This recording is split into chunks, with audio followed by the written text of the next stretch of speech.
So hello guys, I welcome you all to CA Final Financial Reporting Revision Sessions and आज हमारा topic है Ind AS 115 that is revenue from contract with customer. अगर exam point of view की बात करूं तो ये past attempts में 100 मार्क्स का जब ये पेपर डिस्क्रिप्टिव होता था तो ये 20 मार्क्स तक की भी गया है और यूजुअली अमूमन 10 नंबर से लेके 12 नंबर तक ये आता ही आता है और ये 20-22 भी गया है। So considering that point of view और एग्जाम में इसका वेटेज, ये बहुत इंपॉर्टेंट टॉपिक है, इसको छोड़ना मतलब पैर पे कुल्हाड़ी मारने जैसी बात है, तो इसको बिल्कुल कतई छोड़ के नहीं जाएंगे। चलिए शुरू करते हैं 115 का रिवीजन।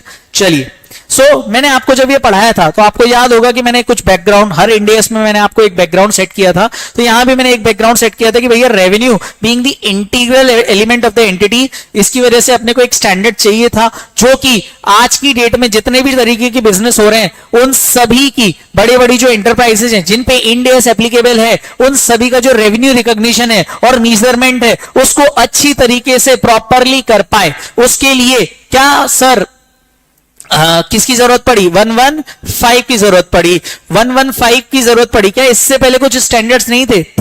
AS 9 था, AS 7 था, उसके अलावा कुछ गाइडेंस नोट्स भी दिए थे, but they were not sufficient. Why sir? Loyalty points है ना, अपने को जो वो कार्ड वगैरह होता है, वो शॉपिंग पॉइंट्स, ये सारी चीजें जो मिलती हैं, इन सबको कवर नहीं कर जा रहा था पिछले स्टैंडर्ड्स में, इसलिए 115 पिक्चर में लाया गया। सर इस पिक्चर में इससे ज्यादा मैं आपको बैकग्राउंड में नहीं जाऊंगा, अपन आते हैं सीधे के सीधे चैप्टर पर। सो बैकग्राउंड बहुत क्लियर है, आप ये नोट्स अगर रीड भी करोगे, अगर मैं आपको गारंटी देता हूं आपने इंड AS 115 नहीं पढ़ा है, थोड़ा बहुत भी कभी कभी किसी से भी कुछ क्लास करी हो, आप ये नोट्स पढ़ लोगे ना, आपका FR बहुत ईजी हो जाएगा।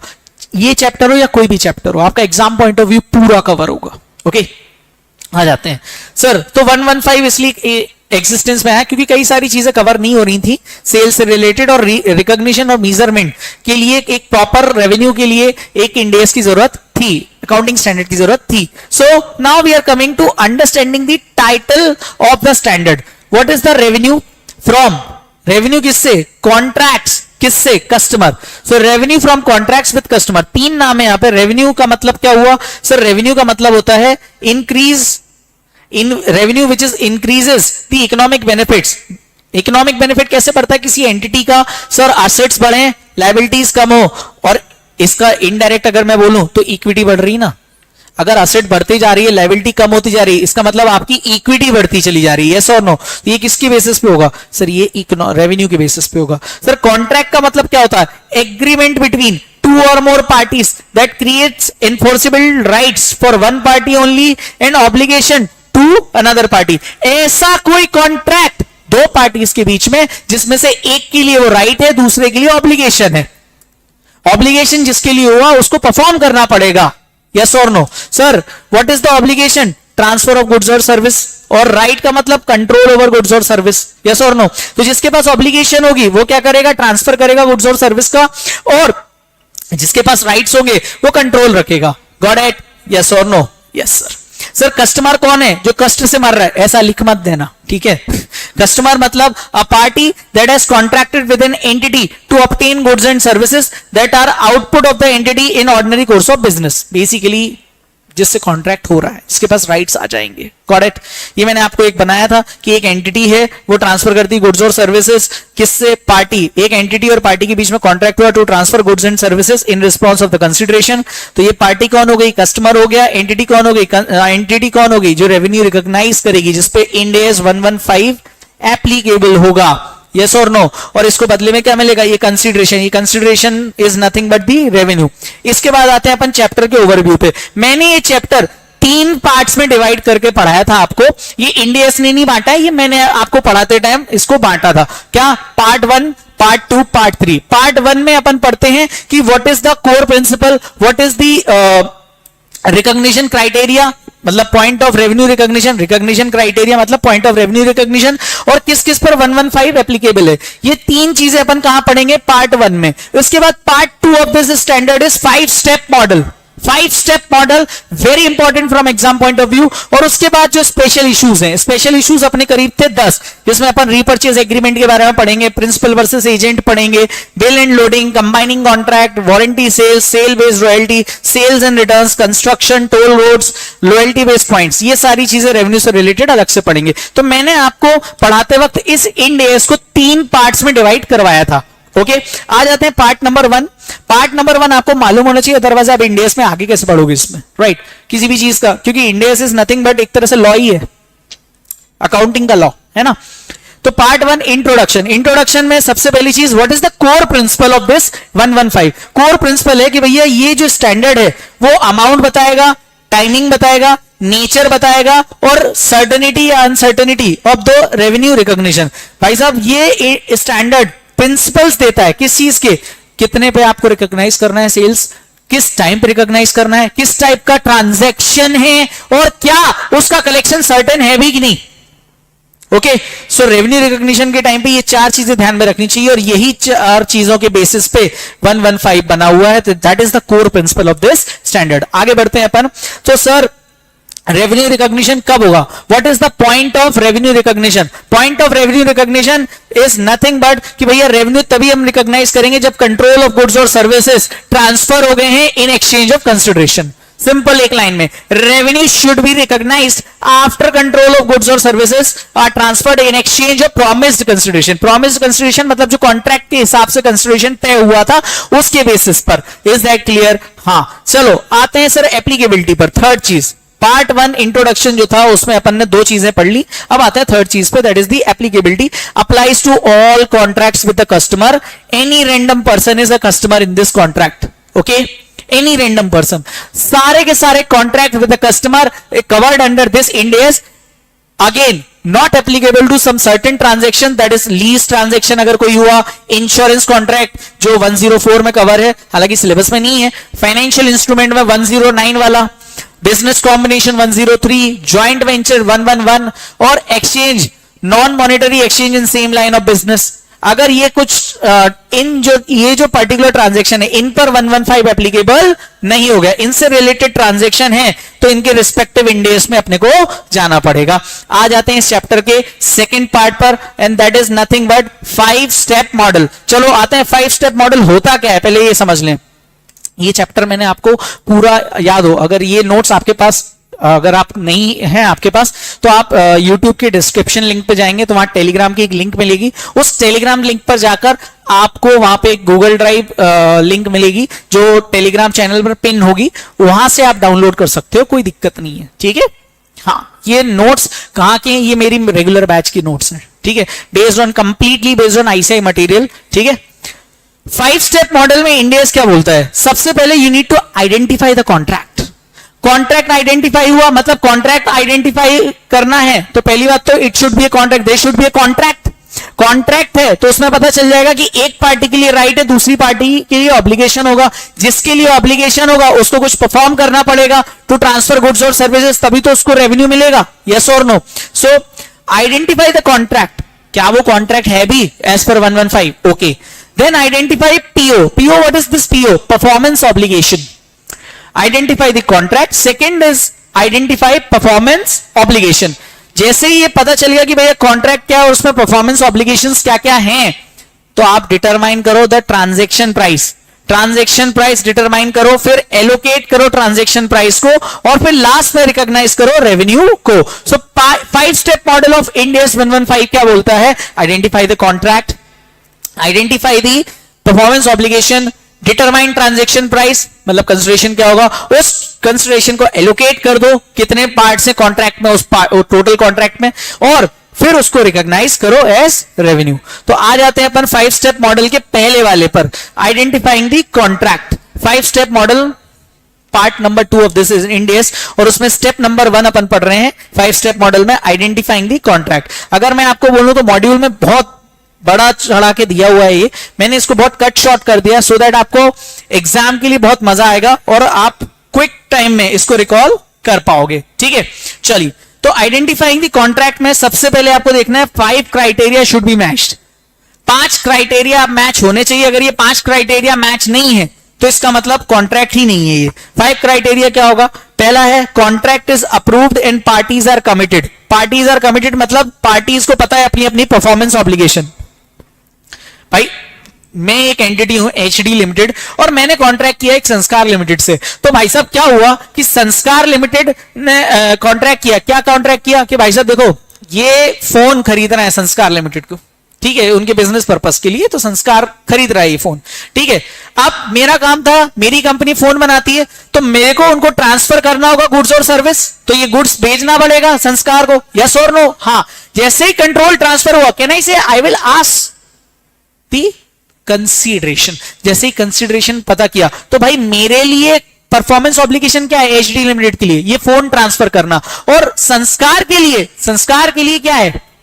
संस्कार के लिए परफॉर्मेंस ऑब्लिगेशन है कि जैसे ही मैंने अपना गुड्स ट्रांसफर किया, संस्कार की परफॉर्मेंस ऑब्लिगेशन है कि क्या उसको कंसीडरेशन ट्रांसफर करना है। सो can I say contract should be approved and parties are committed, that is the performance obligation, उनको मालूम है, करेक्ट।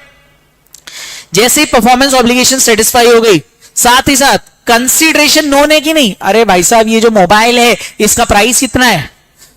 प्राइस मतलब कमर्शियल सब्सटेंस एग्जिस्ट कर भी रहा है कि नहीं, और जो कलेक्शन है वो सर्टेन है भी कि नहीं। ये 5 कंडीशन, बहुत सिंपल कंडीशंस हैं, ध्यान से।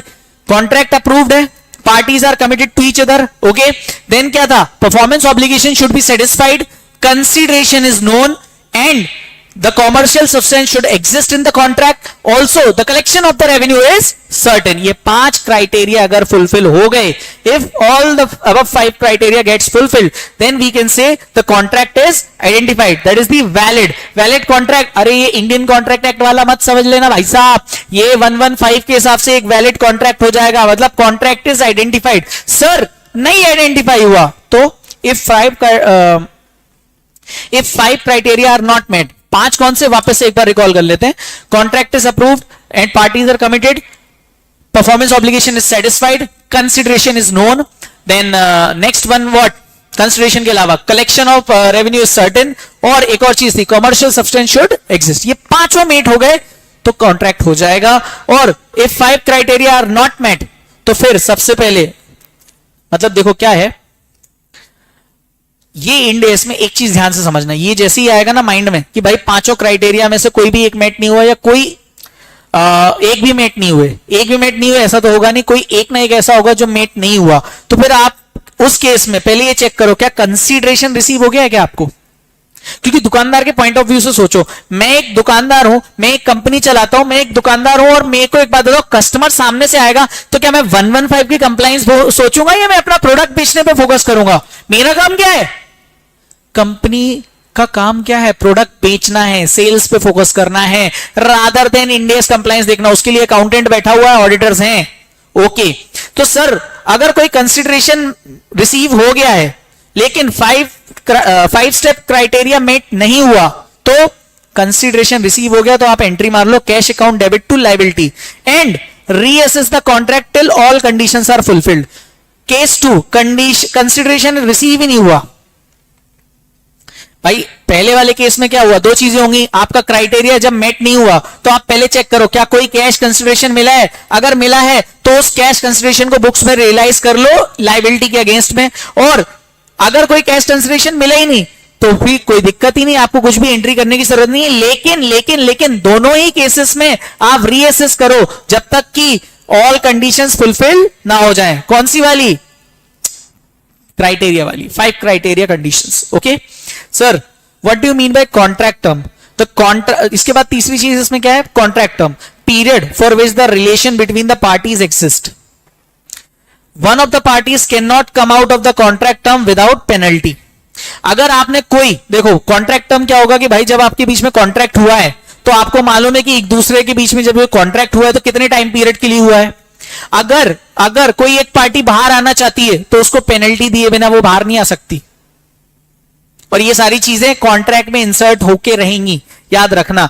Exception, customer can come out without loss to the entity. Customer आ सकता है, तो कस्टमर को थोड़ी आप पेनल्टी लगा दोगे, नहीं लिया ये हुआ। आपने मान लो अब आया, नॉर्मल ये है, संस्कार ने नहीं लिया फोन, आज बोला लूंगा, कल आ गया नहीं लिया तो भैया मैं क्या कर दूंगा उसमें, मैं थोड़ी उस पर पेनल्टी लगा सकता हूं। हाँ, किसी सामने वाली कंपनी से भयंकर 4-5 साल से चल रहा है, कोई एग्रीमेंट ऑलरेडी है, फिर आप देख सकते हो यहां पे कि कोई पेनल्टी लग सकती है। तो बस एक एक्सेप्शन है कि customer can come out of without loss to the entity. ठीक है सर, क्या जो कॉन्ट्रैक्ट एंटर हुआ है, आइडेंटिफाइंग द कॉन्ट्रैक्ट, जब आप स्टेप नंबर 1 क्या है, आइडेंटिफाइंग द कॉन्ट्रैक्ट, तो इस स्टेप में ना सारी की सारी चीजें ना कॉन्ट्रैक्ट से रिलेटेड है। सबसे पहले उस कॉन्ट्रैक्ट से रिलेटेड 5 क्राइटेरिया फुलफिल होने चाहिए, तब तो ये स्टेप 1 कंप्लीट होगा। स्टेप 1 कंप्लीट करने के लिए 5 क्राइटेरिया कौन कौन से थे? Contract is approved, yes, should be approved, and parties are committed, means the performance obligation is satisfied, consideration is known, commercial substance is existing, and the collection of revenue is certain. Okay, अगर ये 5 criteria met नहीं हुए तो देखो क्या कोई consideration मिला हुआ है, मिला है तो एंट्री पास कर दो, cash account debit to liability. क्यों? क्योंकि जब तक वो रीअसेस करते रहो जब तक कि ये 5 क्राइटेरिया मेट ना हो जाए। इसके अलावा अगर कोई कैश कंसिडरेशन मिला ही नहीं है तो कुछ अकाउंट फॉर करना नहीं है, लेकिन रीअसेस कर लो। ठीक है, कॉन्ट्रैक्ट टर्म में याद रखना कि जो भी कॉन्ट्रैक्ट टर्म है उसमें पार्टीज को मालूम है, मतलब जो पीरियड है for which the relation between the parties exist कर रही है, लेकिन अगर कोई पार्टी बाहर आना चाहती है तो पेनल्टी लगेगी, accept in case of customer. कुछ केसेस में कस्टमर पे नहीं लगेगी। बस सर, ये जो कॉन्ट्रैक्ट आइडेंटिफाई हुआ, क्या इसमें कुछ मॉडिफिकेशन हो सकती है? बिल्कुल हो सकती है। अब वहां पे मॉडिफिकेशन 2 तरीके से हो सकती है, या तो चेंज होगा परफॉर्मेंस ऑब्लिगेशन में, या तो चेंज होगा प्राइस में। याद रखना, मॉडिफिकेशन 2 तरीके से होगी, या तो चेंज इन परफॉर्मेंस ऑब्लिगेशन या चेंज इन प्राइस। ट्रीटमेंट क्या होगा? ओल्ड कॉन्ट्रैक्ट को कैंसिल कर दो और रिकॉग्नाइज कर दो न्यू कॉन्ट्रैक्ट, या फिर कोई कैचअप एडजस्टमेंट कर लो, या फिर दोनों। अब ये कैसे होगा मॉडिफिकेशन, इसके लिए अपन आगे देखते हैं, लेकिन पहले आप ये समझ लो कि मॉडिफिकेशन के लिए क्या बोला है कि या तो चेंज होगा परफॉर्मेंस ऑब्लिगेशन में या फिर प्राइस में। ट्रीटमेंट क्या होगा? ओल्ड, या तो ओल्ड वाला कॉन्ट्रैक्ट कैंसिल करो, नया वाला कॉन्ट्रैक्ट रिकॉग्नाइज कर लो, और साथ ही साथ क्या कर दो, रिकॉग्नाइज करने के बाद या तो फिर कैचअप एडजस्टमेंट कर लो, या दोनों पॉसिबिलिटी है, ओल्ड को डी रिकॉग्नाइज करो, न्यू को रिकॉग्नाइज करो, और कैचअप एडजस्टमेंट भी साथ में करो। इससे रिलेटेड कुछ मॉड्यूल के एग्जांपल्स हैं। अगर आप illustration number 1 of your module देखोगे तो Newway limited decides to enter into a market that is currently experiencing economic difficulty and expects that in the future economy will improve. Newway limited enters into an arrangement with a customer in new region for networking products for promised consideration of this 12,50,000 at contract inception, मतलब initially in the contract, Newell Limited expects that it will not be able to collect the full amount from the customer. Determine how Newell Limited will recognize this transaction. जब भाई आपको पहले से ही पता है कि आप कलेक्शन रेवेन्यू जो है वो आपका प्रोबेबल है या नहीं है, नहीं है, पहले से ही आपको मालूम है कि not be able to collect the full amount from the customer, आपका कलेक्शन सर्टेन नहीं है पूरा, और इंडिया क्या बोलता है, assuming the contracts meets the other criteria covered within the scope of the model in 115, Newell Limited needs to assess whether the collection is probable, मतलब collection is certain or not. In making this assessment, Newell Limited consider whether the customer has the ability and intent to pay the estimated transaction price, which may be an amount less than the contract price. तो basically क्या हो जाएगा, क्या ये इसको revenue के basis पे आप रिकॉग्नाइज कर पाओगे? नहीं कर पाओगे। क्यों? बाकी सारे क्राइटेरिया फुलफिल भी हो जाएं, लेकिन यहाँ पे कलेक्शन अभी प्रोबेबल है, सर्टेन नहीं है, तो प्रोबेबल है भी कि नहीं ये देखना पड़ेगा। Got it? जिम्नेशियम वाला एग्जांपल देख लो आप। Enters into a contract with a new member to provide access to its gym for a 12-month period at 4,500 per month. The member can cancel his or her membership without penalty after 3 months. Specify the contract term. भाई contract term कितना हो जाएगा? 3 महीने। क्यों? आप 3 महीने से पहले कस्टमर कभी भी कैंसिल करे कोई पेनल्टी नहीं है, 3 महीने के बाद करता है, 3 महीने के बाद करता है तो फिर तो कॉन्ट्रैक्ट बन जाएगा ना। और अगर कॉन्ट्रैक्ट बन गया तो फिर कॉन्ट्रैक्ट टर्म मिनिमम कितना है? 3 मंथ्स। यस और नो? हाँ, तो ये कुछ एग्जांपल है। एग्जांपल 3 भी अगर आप करोगे तो आपको बन जाएगा, कोई दिक्कत नहीं है। आ जाते हैं अपन ये समझने पे कि मॉडिफिकेशन की काउंटिंग कैसे होगी, क्योंकि मॉडिफिकेशन से ही रिलेटेड आपको क्वेश्चन इसमें आ सकता है। बाकी तो स्टेप नंबर 1 में और कोई क्वेश्चन आने की संभावना नहीं है, मैं आपको बोलूं एग्जाम पॉइंट ऑफ व्यू से आ जाइए। आपका मॉड्यूल भी अगर आपके साथ है, अगर आपके पास ये नोट्स नहीं है, वैसे नोट्स डाउनलोड कर सकते हो आप, लेकिन नोट्स अगर साथ में नहीं है तो आप मॉड्यूल पे भी आ सकते हो। मैंने वैसे मोस्ट ऑफ द टाइम यहाँ पे मॉड्यूल ही रेफर किया है, और वैसे हर चैप्टर में ही किया है, तो मॉड्यूल है तो कोई दिक्कत नहीं, लेकिन हैंड रिटन नोट्स में भी मैंने मॉड्यूल के चार्ट कई बार उठा के रख लिए, क्योंकि ये बहुत एग्जॉस्टिव इंडेक्स है और कम से कम 150 या 170 पेज का इंडेक्स है। ठीक है, तो मॉडिफिकेशन की काउंटिंग कैसे होगी? सर मॉडिफिकेशन की काउंटिंग के लिए सबसे पहले चेक करो क्या क्या are both of the following are true, मतलब ये दो कंडीशन सेटिस्फाई हो रही है कि नहीं। The scope of the contract increases because distinct promised goods and और services are added to the contract, and consideration increases by standalone selling price of the goods or services। मतलब कहने का तात्पर्य है कि चेक करो मॉडिफिकेशन के कारण में क्या जो कॉन्ट्रैक्ट में पहले से स्पेसिफाइड गुड्स और सर्विसेज थे उससे अलग कोई डिस्टिंक्ट गुड्स और सर्विसेज एंटर हो रहे हैं क्या। दूसरा क्या हो रहा है, यहां पे मैंने आपको क्या लिखाया था, याद करना, चेंज इन परफॉर्मेंस ऑब्लिगेशन और चेंज इन प्राइस। तो या तो परफॉर्मेंस ऑब्लिगेशन मतलब कोई दूसरे गुड्स और सर्विसेज एंटर हो गए, और साथ ही साथ कंसीडरेशन इंक्रीज हो गया, मतलब प्राइस में कुछ चेंज हुआ। अगर ऐसा है तो account this as a modification as a separate contract, इसे नया कॉन्ट्रैक्ट की तरह एंटर करो। सेपरेट कॉन्ट्रैक्ट मतलब modification in a contract.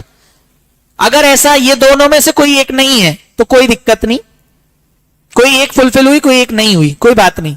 No yes हुआ तो फिर मॉडिफिकेशन, नहीं हुआ तो यहां पे देखो क्या रिमेनिंग गुड्स और सर्विसेज जो डिस्टिंक्ट है फ्रॉम द गुड्स और services transferred on before the date from the contract modification. If yes तो फिर क्या करना है, टर्मिनेट कर दो ओल्ड कॉन्ट्रैक्ट और नया कॉन्ट्रैक्ट बना लो। मतलब पहले तो चेक करो दो चीजें, क्या परफॉर्मेंस ऑब्लिगेशन चेंज हुई। परफॉर्मेंस ऑब्लिगेशन चेंज होने का मतलब क्या हुआ, गुड्स और सर्विसेज जो पहले से एंटर थे, स्कोप आपके कॉन्ट्रैक्ट का बेसिकली बढ़ गया, एक तरह से मान लो स्कोप बढ़ गया। स्कोप बढ़ा तो मतलब परफॉर्मेंस ऑब्लिगेशन बढ़ गई, परफॉर्मेंस ऑब्लिगेशन बढ़ी मतलब जो गुड्स और सर्विसेज पहले कॉन्ट्रैक्ट में थे उससे अलग हटके भी कुछ गुड्स और सर्विसेज आ गए। साथ ही साथ क्या हुआ आपका भाई साहब, change in the price. Change in the price मतलब चेंज इन कंसीडरेशन। ये दोनों कंडीशन अगर मैच होती हैं, स्टैंड अलोन सेलिंग प्राइस भी दी हुई है अलग से जो एडेड गुड्स और सर्विसेज हैं। एडेड गुड्स और सर्विसेज मतलब due to change in performance obligation price also gets change. If yes modification की एंट्री करो। ठीक है, अगर इन दोनों में से कोई एक कंडीशन ही सेटिस्फाई हुई, मान लो सिर्फ गुड्स बढ़े हैं लेकिन स्टैंड अलोन सेलिंग प्राइस पे कोई फर्क नहीं पड़ा है, तो फिर टर्मिनेट कर दो ओल्ड कॉन्ट्रैक्ट को और न्यू कॉन्ट्रैक्ट को रिकॉग्नाइज कर लो। ठीक है sir, remaining goods or services not distinct and therefore form part of single performance obligation that is partially satisfied at the contract date of contract of modification। yes, अगर goods और service जो performance obligation change तो हुई है लेकिन जो goods और service है वो सेपरेट नहीं है, डिस्टिंक्ट नहीं है, तो फिर आप क्या करोगे, कैचअप एडजस्टमेंट करोगे। और इनमें से कुछ भी नहीं है तो फिर क्या करोगे, follow the guidance above for the distinct and non-distinct remaining goods or services।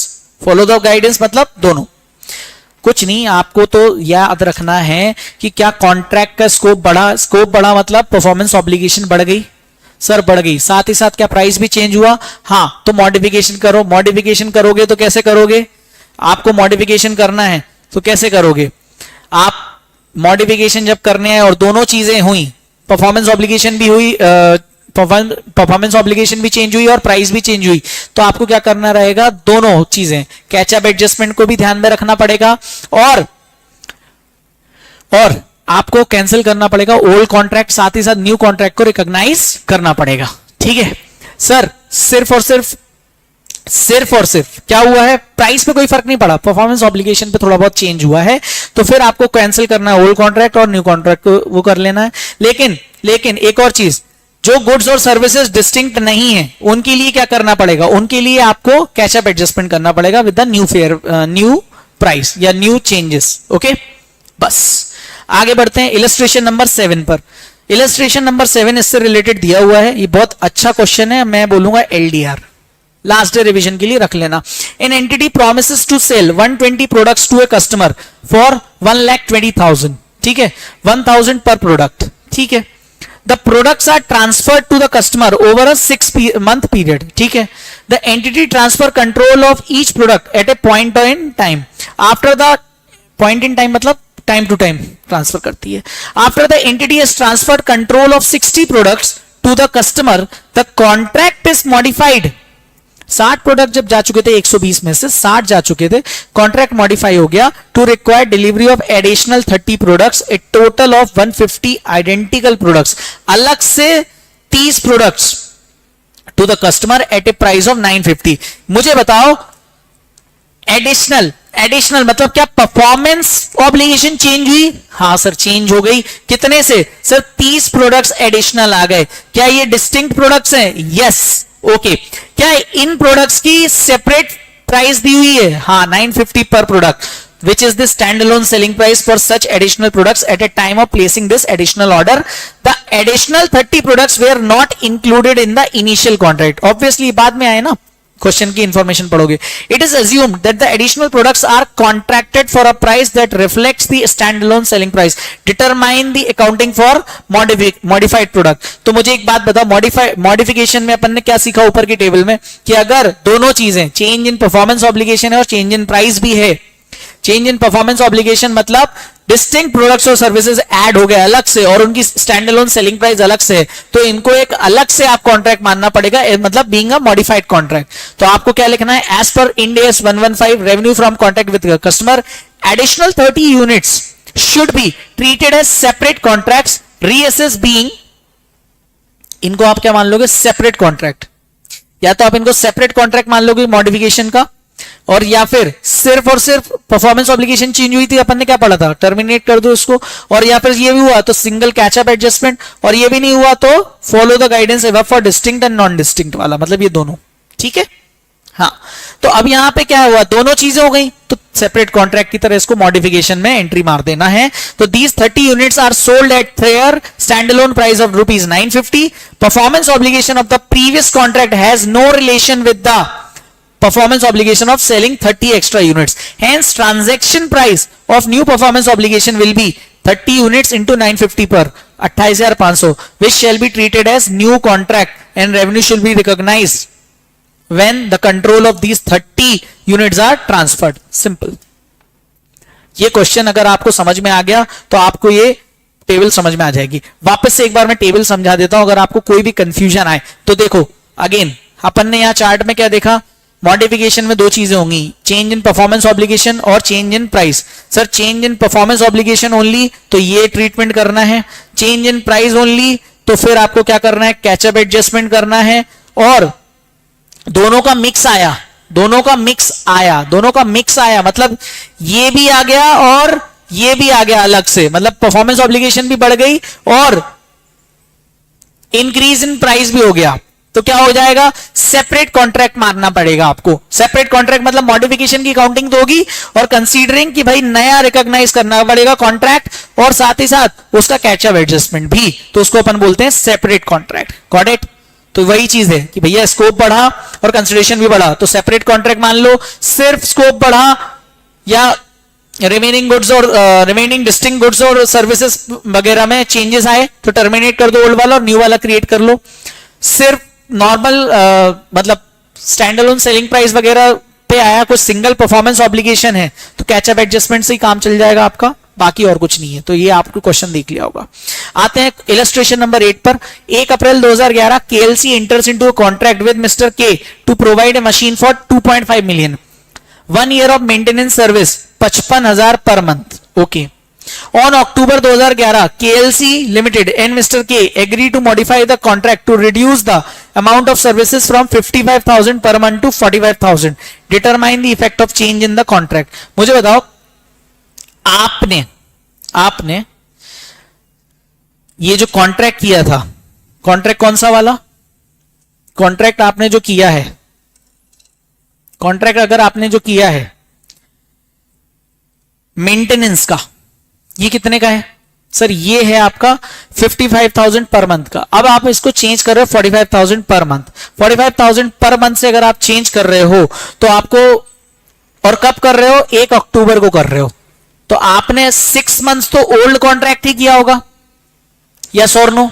हाँ, लेकिन मुझे बताओ क्या परफॉर्मेंस ऑब्लिगेशन चेंज हुई क्या इसमें? क्या चेंज हुई परफॉर्मेंस ऑब्लिगेशन?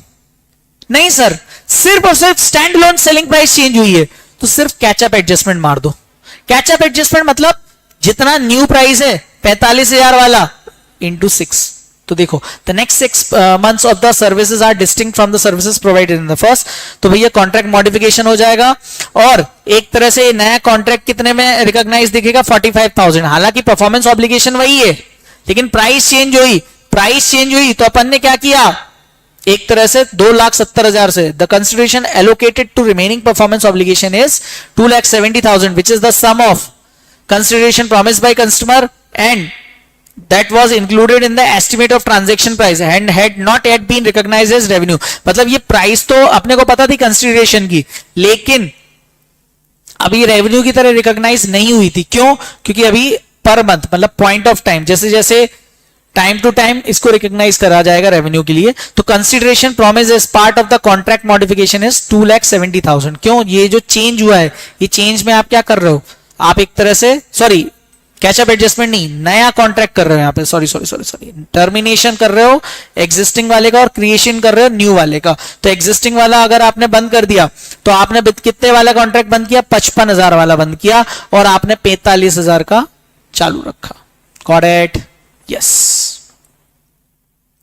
कैचअप एडजस्टमेंट से रिलेटेड इलस्ट्रेशन नंबर 9 है, वही मैं थोड़ा सा कंफ्यूज हो गया था, सॉरी। इलस्ट्रेशन 8 में अपन ने क्या पढ़ लिया? क्रिएशन ऑफ न्यू कॉन्ट्रैक्ट, ठीक है। हाँ, और ये आ जाएगा आपका कैचअप एडजस्टमेंट। Got it? ठीक है, आ जाते। Growth limited enters into an arrangement with a customer for infrastructure outsourcing deal. Based on its experience, Growth Limited determines that customizing the infrastructure will take approximately 200 hours in total to complete the project and charges 150 per hour. After incurring 100 hours of time, Growth Limited and the customer agree to change an aspect of the project and increases the estimate of labor hours by 50 hours at the rate of 100 per. Determine how modification will be counted. तो भैया इन्होंने जो किया है, क्या यहां पे performance obligation change हुई? अगेन परफॉर्मेंस ऑब्लिगेशन में क्या गुड्स और सर्विसेज कुछ नए आए हैं क्या?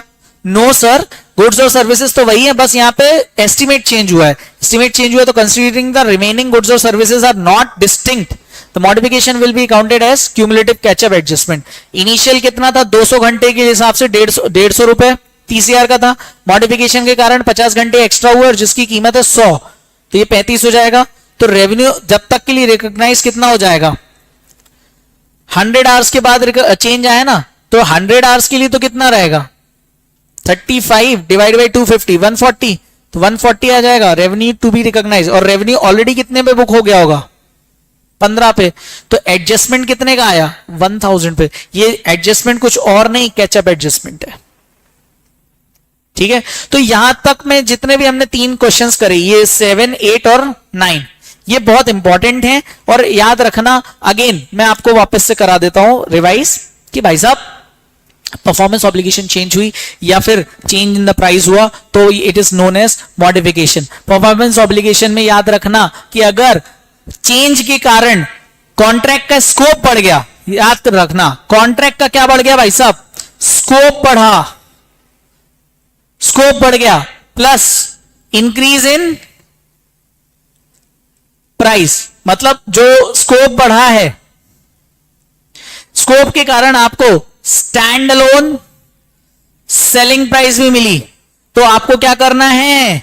सेपरेट कॉन्ट्रैक्ट अकाउंट फॉर करना है, ठीक है। सर ये नहीं हुआ, सिर्फ और सिर्फ कुछ डिस्टिंक्ट गुड्स और सर्विसेज ऐड हो गए जिससे कि परफॉर्मेंस ऑब्लिगेशन पे थोड़ा बहुत चेंज आया, तो क्या करना है? Terminate old contract and recognize new contract.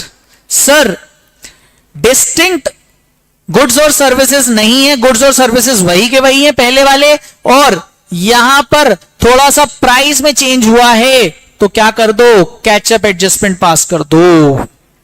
और सर जब कैचअप एडजस्टमेंट पास होगा वो कब होगा, जब डिस्टिंक्ट गुड्स और सर्विसेज नहीं है, याद रखना। बस ये चीजें याद रखनी है। तो अपना स्टेप नंबर 1 में मॉडिफिकेशन भी क्वेश्चन आ सकता है, इससे अलावा कहीं पे आएगा नहीं वो, ठीक है। और उसमें भी मैं आपको बोलूं सेपरेट कॉन्ट्रैक्ट वाला ज्यादा इंपॉर्टेंट है। सेपरेट कॉन्ट्रैक्ट में दोनों चीजें आ रही हैं, एक तो ओल्ड वाले को खत्म कर रहे हो आप, सेपरेट कॉन्ट्रैक्ट है तो फिर काउंटिंग कैसे होगी, ओल्ड वाले को खत्म करो और नए वाले को रिकॉग्नाइज करो अलोंग विथ कैचिंग अप, ठीक है। और यहां पे डिस्टिंक्ट गुड्स और सर्विसेज है, प्राइस पे कोई फर्क नहीं पड़ा, तो ओल्ड वाले को टर्मिनेट करो, न्यू वाले को लेके आओ।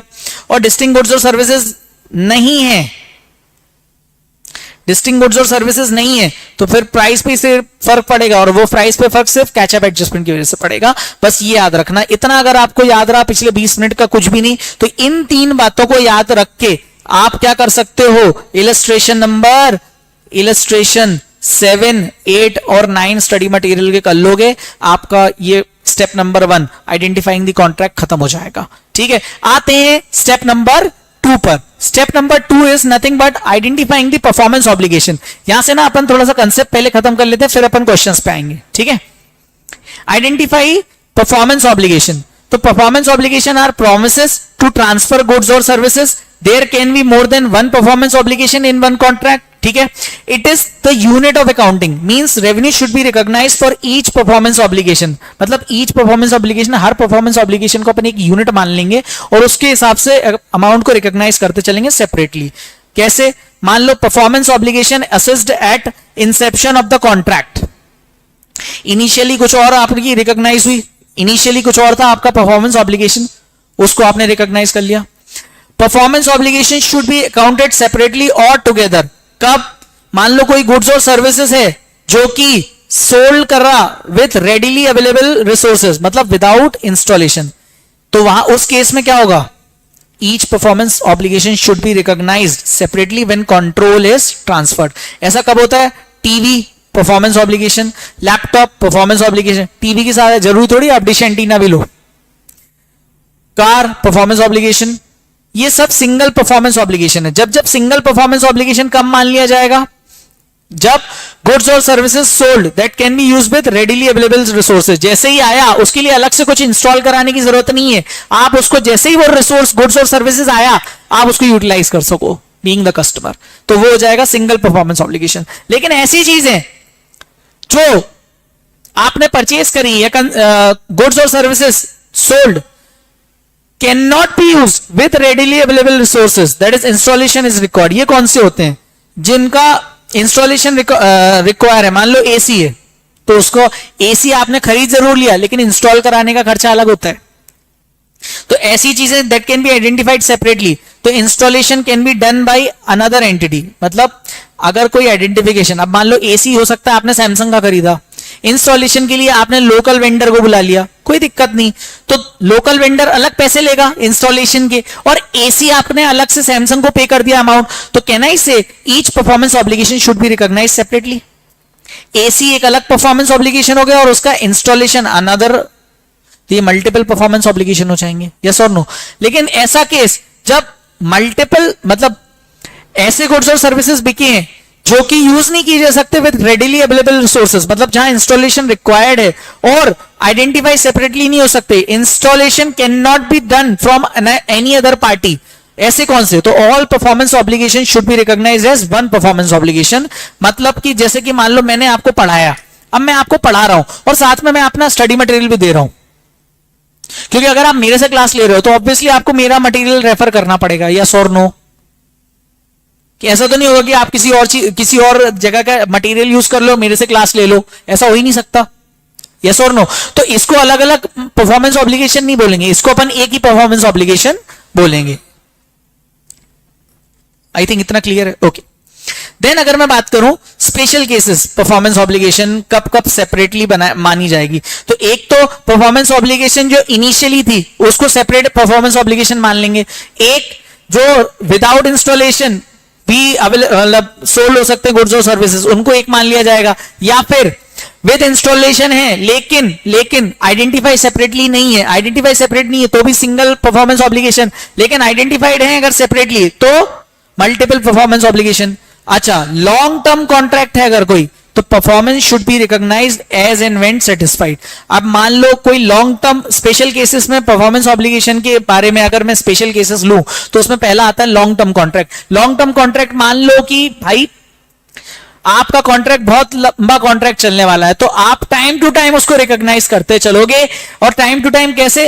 एग्जाम्पल के लिए नेटफ्लिक्स, अमेजन प्राइम, भाई आपने क्या किया, हर महीने का रिचार्ज करते हो, जैसे ही आपने पेमेंट किया आप यूटिलाइज कर रहे हो। आपने कोई रिचार्ज किया, जैसे मान लो मैं यूज करता हूं एयरटेल, तो एयरटेल पे मैंने रिचार्ज किया 3 मंथ्स का, तो 3 मंथ्स के लिए अब मैं पिछले 5 साल से एयरटेल यूज कर रहा हूं।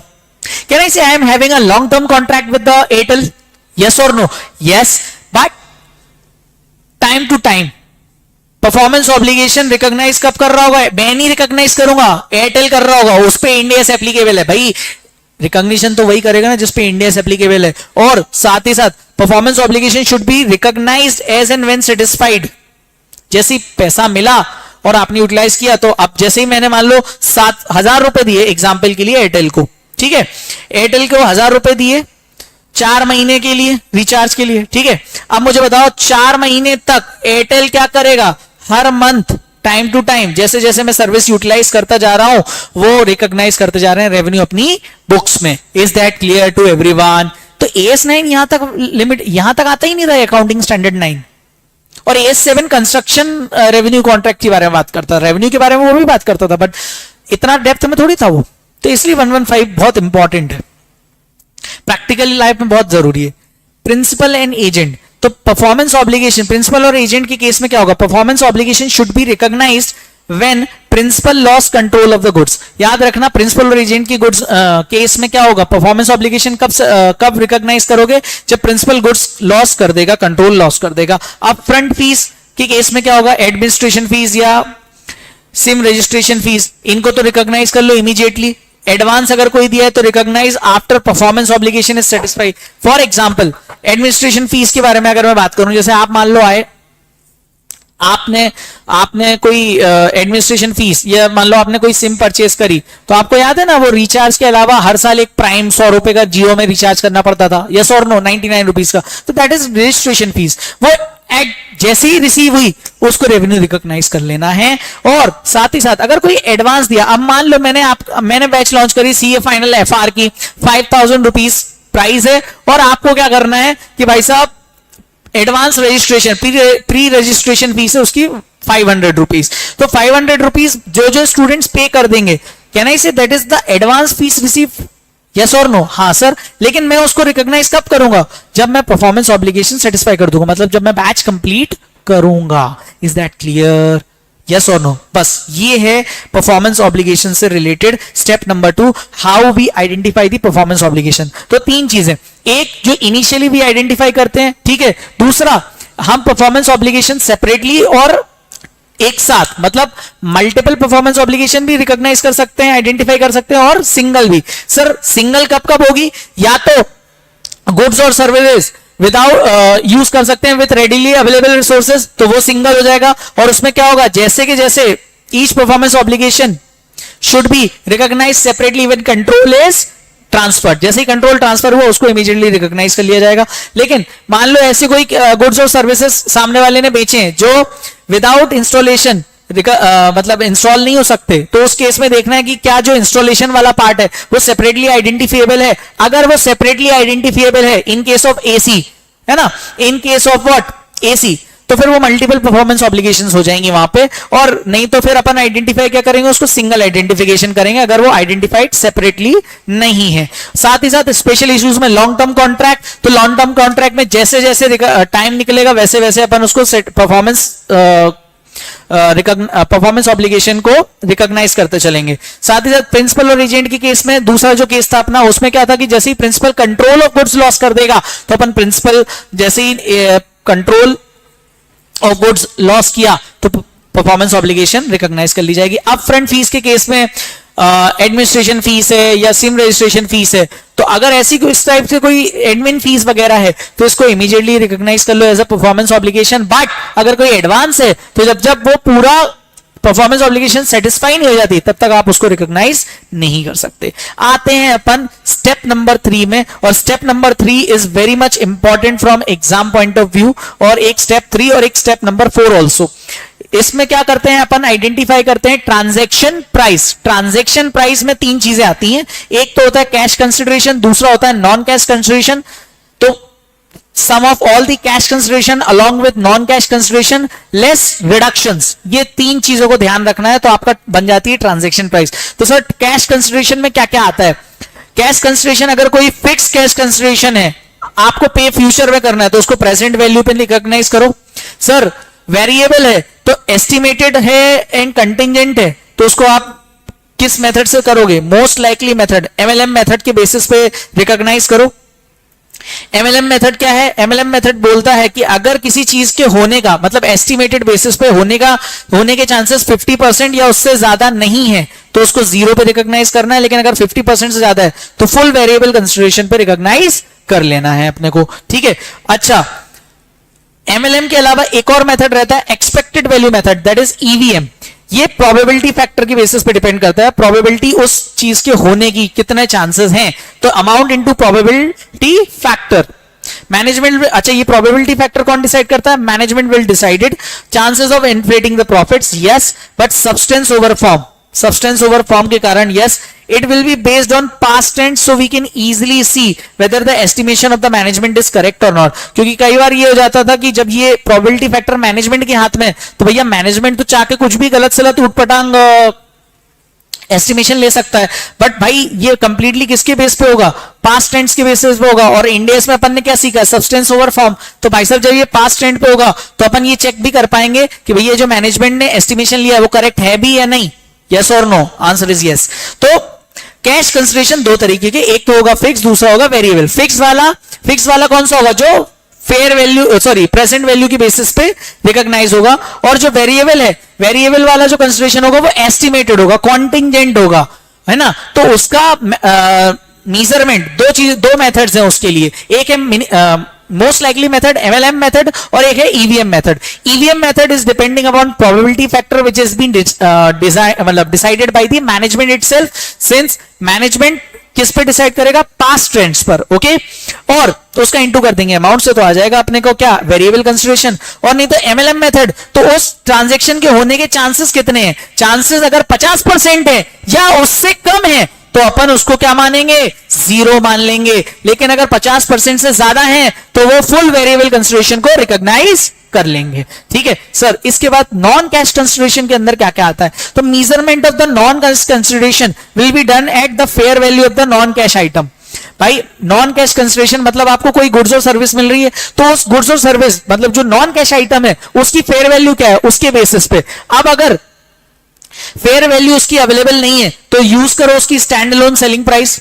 लेकिन any changes in the fair value, अगर कोई चेंजेस भी हैं, will not be consider unless performance obligation changes. अगर उसकी चेंजेस हैं फेयर वैल्यू में वो तब तक हम कंसिडर नहीं करेंगे जब तक कि परफॉर्मेंस ऑब्लिगेशन में चेंजेस ना हो, ठीक है। रिडक्शंस कौन से? कोई इंटरेस्ट कॉस्ट है, कोई डिस्काउंट वगैरह है, कोई रिफंड है on account of sales return, GST जिसमें क्रेडिट अवेलेबल है, डिस्काउंट वाउचर्स और कैश पेड टू कस्टमर। ये 6 चीजें अगर हैं तो इनको लेस कर देना है। तो क्या क्या आ जाएगा ट्रांजैक्शन प्राइस के अंदर? पहला cash consideration, cash consideration fixed है तो प्रेजेंट वैल्यू पे, वेरिएबल है तो बेस्ड ऑन एमएलएम और ईवीएम मेथड। ईवीएम में क्या ध्यान रखना है? प्रोबेबिलिटी फैक्टर के बेसिस पे। इसके अलावा अगर मैं बात करूं ईवीएम के अलावा एमएलएम है तो उस ट्रांजैक्शन के होने के चांसेस कितने हैं? 50% से ज्यादा होंगे तो फुल वेरिएबल कंसिडरेशन रिकॉग्नाइज कर लो। इसके बाद आते हैं नॉन कैश कंसिडरेशन पे, तो उसका रिकॉग्निशन कैसे होगा? Fair value of the non cash item, और fair value of the non cash item available नहीं है तो उसकी स्टैंड अलोन प्राइस क्या है उस पर रिकॉग्नाइज कर लो उसको। साथ ही साथ अगर चेंज हुई फेयर वैल्यू में कोई भी तो तब तक उसको हम कंसिडर नहीं करेंगे जब तक कि परफॉर्मेंस ऑब्लिगेशन चेंज ना हो। साथ ही साथ रिडक्शंस अपने को कितने करने? सर इंटरेस्ट कॉस्ट है, कोई डिस्काउंट है, कोई रिफंड है on account of sales return, या फिर जीएसटी क्रेडिट है, डिस्काउंट वाउचर्स है, या कैश पेड टू कस्टमर है। इन सब आइटम्स को अपन को रिफंड रिडक्ट डिडक्ट करना पड़ेगा। इससे आ जाएगा क्या आपका रिडक्शन। एक एग्जांपल दिया हुआ है डिस्काउंट वाउचर का। अगर डिस्काउंट वाउचर्स हैं तो उसमें क्या करना पड़ेगा, तो अपने को कुछ नहीं करना है भाई, सीधी सी बात है, अपने को सिंपल डिस्काउंट वाउचर कितने का, तो सोल्ड डिस्काउंट वाउचर पे मैंने एक एग्जांपल कराया भी था कि अगर सोल्ड किए गुड्स 1000 रुपए में और डिस्काउंट वाउचर 200 रुपए का एक्सपेक्टेड है, तो इस 1000:200 के रेशियो में अपन क्या करेंगे, एंट्री पास कर लेंगे इन फ्यूचर। पहले तो एंट्री क्या होगी, cash bank account debit 1000, to discount voucher 167, to sales 833। मतलब आप डे वन पे ही सेल्स किस रेशियो में बांट लोगे, 1000:200 के बेसिस पे। तो आपने 1000 की सेल्स करी, 1000 की सेल्स कैसे आएगी बुक्स में, 167 और 833 के बेसिस पे। और इन फ्यूचर जब सामने वाला कस्टमर वो डिस्काउंट वाउचर लेके आएगा नेक्स्ट टाइम, तो आप क्या करोगे, मान लो आपने 2000 रुपए की सेल्स करी इन फ्यूचर, तो आप कैश अकाउंट डेबिट 1800 और डिस्काउंट वाउचर कितने का था सर, 200 रुपए का था, तो उस 200 को डिस्काउंट वाउचर को यूज कर लोगे और सेल्स 2000 की रिकॉग्नाइज करोगे। Is that clear. तो आपने ट्रांजैक्शन प्राइस कितने की होगी, 1800 की होगी, यस और नो। बाकी ये सब देखने की जरूरत नहीं, ये तो मैंने आपको पुरानी अकाउंटिंग समझाई थी, बट ये इंड एस ये वाली बात करता है। ओके, तो आपको सिर्फ ये न्यू वाली चीज देखनी है। करेक्ट। चलो आ जाते हैं एलोकेशन पर, एलोकेशन ऑफ ट्रांजैक्शन प्राइस, और उसके बाद आ जाते हैं अपन इस पे। तो अपन आज इस वीडियो में तो अपन पूरा कवर कर लेंगे कंसेप्ट्स को, कि स्टेप नंबर मतलब 5 स्टेप मॉडल के सारे कंसेप्ट्स, और अगले वीडियो में अपन कवर करेंगे सारे के सारे क्वेश्चंस जितने इस चैप्टर के इंपॉर्टेंट हैं। चलो, तो allocating the transaction price, allocating the transaction price. पहले स्टेप में क्या था, आइडेंटिफाई द कॉन्ट्रैक्ट, सेकंड में परफॉर्मेंस ऑब्लिगेशन आइडेंटिफाई करनी थी, थर्ड में ट्रांजैक्शन प्राइस डिटरमाइन करा, फोर्थ में उस ट्रांजैक्शन प्राइस को एलोकेट करा। एलोकेट करोगे किसमें, to different performance obligations in case of more than one performance obligation. कैसे, transaction price as fix consideration. अगर फिक्स कंसिडरेशन के केस में क्या होगा, it should be distributed in ratio of stand alone selling price. If stand alone selling price is not given, then calculate stand alone selling price by 3 methods. कौन से 3 methods हैं भाई साहब, एक तो है आपका कौन सा, एडजस्टेड मार्केट प्राइस, या फिर एडजस्टेड मार्केट प्राइस की इंफॉर्मेशन आपके पास नहीं है तो कॉस्ट प्लस प्रॉफिट जो ट्रेडिशनल अप्रोच है अपनी वो, या फिर रेसिडुअल मेथड। रेसिडुअल मेथड अपन डिस्कस करेंगे इलस्ट्रेशन 55 के केस बी में, ठीक है। ओके, अगर ये कब एलोकेशन किस बेसिस पे, in case of fixed consideration. Discount के केस में क्या होगा, it should be first allocated to that performance obligation which is generally sold at discount. तो एलोकेशन क्या, ट्रांजैक्शन प्राइस की एलोकेशन कैसे होगी इन केस ऑफ डिस्काउंट में, पहले जो जनरली प्रोडक्ट डिस्काउंट पे सेल होता है। अच्छा, वेरिएबल कंसिडरेशन, वेरिएबल कंसिडरेशन के केस में ट्रांजैक्शन प्राइस कैसे एलोकेट होगी, तो भैया जिस पे भी वो बिलोंग करता है, जिस प्रोडक्ट पे वो बिलोंग करता है उतने से एलोकेट कर दो। और एक लास्ट में आता है सेल बेस्ड रॉयल्टी का क्वेश्चन, तो एलोकेट कर दो sale based royalty to that performance obligation to which it belongs. And if sale based royalty is more than standalone selling price, then distribute all performance obligation in the ratio of standalone selling price. देखो ये रहे 4 points. 4 point अपन ने क्या देखे allocation of transaction price में। पहला, allocate किस पे करना है, परफॉर्मेंस ऑब्लिगेशन, अगर in case of there are more than one performance obligation. अगर कोई फिक्स कंसिडरेशन है उसमें क्या होगा कि उसको स्टैंड अलोन सेलिंग प्राइस के रेशियो में बांटना है। अगर stand alone selling price ratio नहीं, सेलिंग प्राइस नहीं दी है तो 3 मेथड उसको कैलकुलेट करने की। एक है मार्केट एडजस्टेड मार्केट प्राइस, दूसरा है कॉस्ट प्लस प्रॉफिट, तीसरा है रेसिडुअल अप्रोच, ठीक है। दूसरा केस क्या है, इन case of discount transaction price कैसे एलोकेट होगी, तो भैया पहले सबसे पहले आप उसको एलोकेट कर दो, उस प्रोडक्ट पे एलोकेट कर दो ट्रांजैक्शन प्राइस को जो प्रोडक्ट जनरली डिस्काउंट पे सेल किया जाता है। वेरिएबल कंसिडरेशन में क्लियर है, जिस पे ये बिलोंग करता हो। वेरिएबल कंसिडरेशन के केस में जिस पे वो प्रोडक्ट मतलब ट्रांजैक्शन प्राइस जिससे वो रिलेट करती हो, बेसिकली बिलोंग करती हो। In case of sale based royalty, आगे एग्जांपल देखेंगे तो अपने को और समझ में आएगा, बट ये कंसेप्ट याद रखना, सेल बेस्ड रॉयल्टी के केस में एलोकेशन कैसे होगी ट्रांजैक्शन प्राइस की, जिस परफॉर्मेंस ऑब्लिगेशन पे वो बिलोंग करती हुई, अगर जितनी वो बिलोंग करती है उतने हिसाब से उसको डिस्ट्रीब्यूट कर देना। बट याद रखना, अगर सेल बेस्ड रॉयल्टी ज्यादा है as compared to stand alone selling price of the product, तो फिर अपन सारी परफॉर्मेंस ऑब्लिगेशन को डिस्ट्रीब्यूट कर देंगे काहे पे, स्टैंड अलोन सेलिंग प्राइस के रेशियो पे, ठीक है। इसके बाद last step, that is the recognition of the revenue.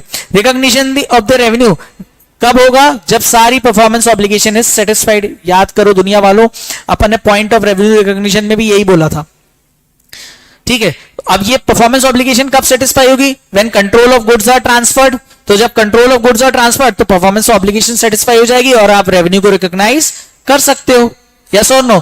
अब गुड्स और services are transferred either over the time या फिर over the period of time, या तो over the point of time या फिर period of time, over the period of time, over the point of time. अगर revenue recognized on under mentioned principle, मान लो अगर रेवेन्यू जो गुड्स और सर्विसेज है उनका जो कंट्रोल है, कंट्रोल ऑफ गुड्स और services are transferred over point of time, तो उस केस में क्या होगा? In this case 100% revenue is recognised at once at point of time when performance obligation is satisfied. मतलब कि अगर गुड्स और सर्विसेज का जो कंट्रोल है वो ट्रांसफर क्या हो रहा है? एक ही पॉइंट ऑफ टाइम पे हो रहा है, एक ही पॉइंट ऑफ टाइम पे हो रहा है, तो फिर सारा का सारा रेवेन्यू आज ही रिकॉग्नाइज कर दो जैसे ही परफॉर्मेंस ऑब्लिगेशन सेटिस्फाई हुई। लेकिन over the period of time अगर हो रहा है, पॉइंट ऑफ टाइम पे नहीं हो रहा है, over the period of time मतलब टाइम टू टाइम हो रहा है, तो अगर ऐसा कुछ दिया है तो फिर जितना प्रोपोर्शनेट बेसिस पे रेवेन्यू रिकॉग्नाइज कर लो based on degree of completion every year. तो डिग्री ऑफ कंप्लीशन मेथड के हिसाब से आप रेवेन्यू को रिकॉग्नाइज कर सकते हो। तो भाई ये रहे आपके 5 मेथड्स। अच्छा, इसमें एक चीज और दी है, डिग्री ऑफ कंप्लीशन मेथड। तो डिग्री ऑफ कंप्लीशन जो मेथड है उसमें ये डिग्री ऑफ कंप्लीशन क्या होती है? एक परसेंटेज होती है जिसको अपन कैलकुलेट करते हैं 2 तरीकों से। एक तो होता है इनपुट मेथड, दूसरा होता है output method. Input method is nothing but the cost method, output method is nothing but the work method.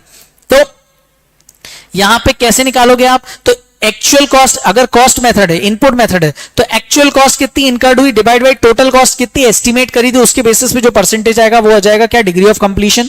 ठीक है, और डिग्री ऑफ कंप्लीशन जैसे ही परसेंटेज आया उससे अपन उसके बेसिस पे अपन रेवेन्यू रिकॉग्निशन कितना करना है वो निकाल सकते हैं। कैसे? अपने को टोटल कॉन्ट्रैक्ट प्राइस मालूम है, उस टोटल कॉन्ट्रैक्ट प्राइस में डिग्री ऑफ कंप्लीशन मेथड जो परसेंटेज आई उसको इनटू कर देंगे तो अपने को पता चल जाएगा। साथ ही साथ अपने को कॉस्ट, कितनी कॉस्ट के बदले कितना रेवेन्यू रिकॉग्नाइज किया है ये भी अपने को मालूम चल जाएगा। कैसे? जितनी एस्टिमेटेड कॉस्ट थी उसमें से डिग्री ऑफ कंप्लीशन का परसेंटेज इनटू किया तो कॉस्ट रिकॉग्नाइज आ जाएगा, और इन दोनों को डिफरेंस जो आएगा वो प्रॉफिट और लॉस बताएगा। साथ ही साथ एक्चुअल कॉस्ट कितनी लग गई और कॉस्ट कितनी रिकॉग्नाइज हुई है, इन दोनों का डिफरेंस जो आएगा वो WIP आएगा, और कस्टमर से बैलेंस कितना आना था तो revenue recognition less payment received, जो बचा वो बैलेंस ऑफ कस्टमर, मतलब कस्टमर से और कितना हमें लेना है, याद रखना। और अगर आउटपुट मेथड है तो यहां पे ये फॉर्मूला बस चेंज हो जाएगा, वहां आएगा work certified upon contract price. यहां जो कॉन्ट्रैक्ट प्राइस है it is nothing but transaction price, याद रखना contract price is nothing but the transaction price. तो ये निकल आएगा आपका डिग्री ऑफ कंप्लीशन का परसेंटेज।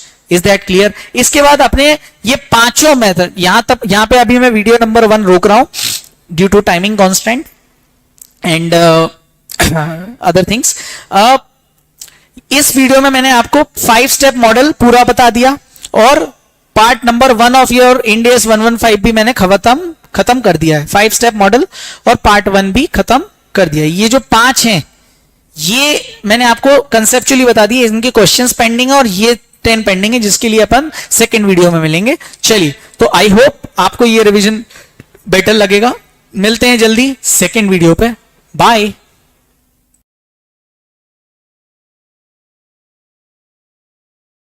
आई होप आपने पार्ट 1 देख लिया होगा एंड पार्ट नंबर 1 के साथ मैंने आपको सारे कंसेप्ट्स इंड AS के पूरे कंप्लीट करा दिए थे।